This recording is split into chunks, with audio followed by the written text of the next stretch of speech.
Shalom, jemaat sekalian yang dikasihi oleh Tuhan Yesus Kristus.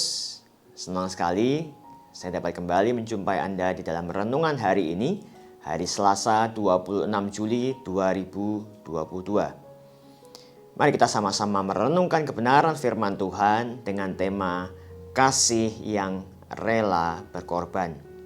Bahan bacaan kita terambil dari Filipi pasal 2 ayat ke-3 sampai ke-5 yang berbunyi demikian. Dengan tidak mencari kepentingan sendiri atau puji-pujian sia-sia. Sebaliknya hendaklah dengan rendah hati yang seorang menganggap yang lain lebih utama daripada dirinya sendiri. Dan janganlah tiap-tiap orang hanya memperhatikan kepentingan sendiri, tetapi kepentingan orang lain juga. Hendaklah kamu dalam hidupmu bersama menaruh pikiran dan perasaan yang terdapat juga dalam Kristus Yesus.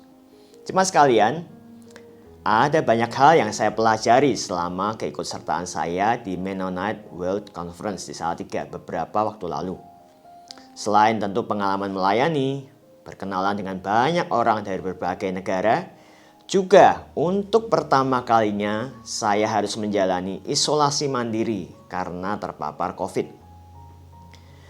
Ada peristiwa yang begitu berkesan di hati saya tetapi juga sekaligus membuat saya sedih. Dikarenakan saya harus isolasi mandiri dan tidak diizinkan untuk meninggalkan kamar, maka setiap hari ada orang yang mengantarkan makanan untuk saya. Ibu itu adalah seorang ibu dari Amerika, usia paruh baya, yang dengan setia mengantarkan makanan pagi, siang, dan sore untuk saya. Saya belum pernah berkenalan dengan dia sebelumnya. Saya hanya mengetahui bahwa teman sekamarnya juga terpapar COVID seperti saya. Saya sangat terkesan dengan keramahan, dengan kerendahan hatinya. Ia menanyakan bagaimana kondisi saya, bahkan ia memperlakukan saya seperti anaknya sendiri.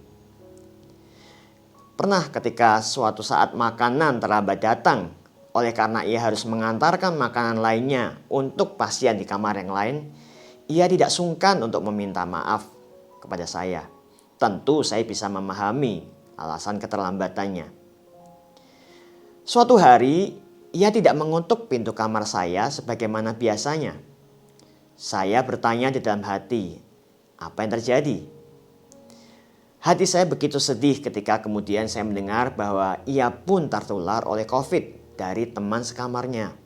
Sehingga ia pun harus menjalani isolasi mandiri. Yang kemudian saya tahu bahwa ia adalah seorang bernama Mrs. Janet Stansford.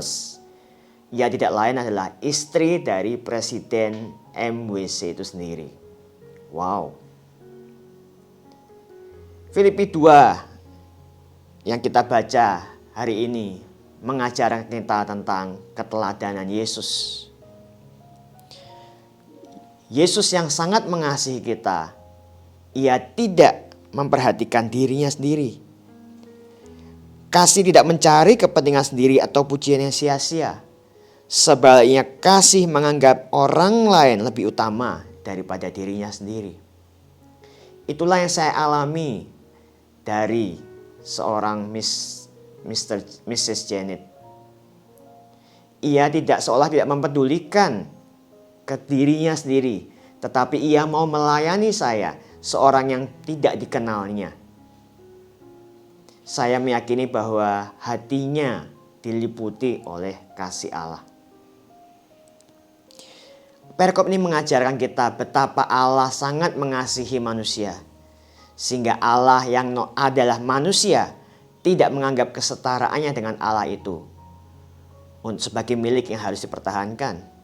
Sebaliknya Allah turun ke dalam dunia ini, mau berkorban untuk Anda dan saya, sehingga setiap kita boleh mengalami kasih-Nya.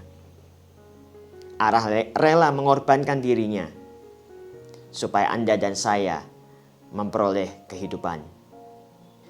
Apa yang Mrs. Janet lakukan buat saya adalah perwujudan kasih Allah di dalam kehidupannya. Dan itu sangat membekas di dalam kehidupan saya. Tentu kita pun orang-orang yang sudah menerima kasih Allah, bisa melakukan berbagai hal sebagai wujud kita mengasihi orang lain. Kita tidak fokus kepada diri kita sendiri, tetapi kita bisa melayani sesama kita, menularkan kasih Allah itu, sehingga mereka pun boleh menerima kehidupan. Amin.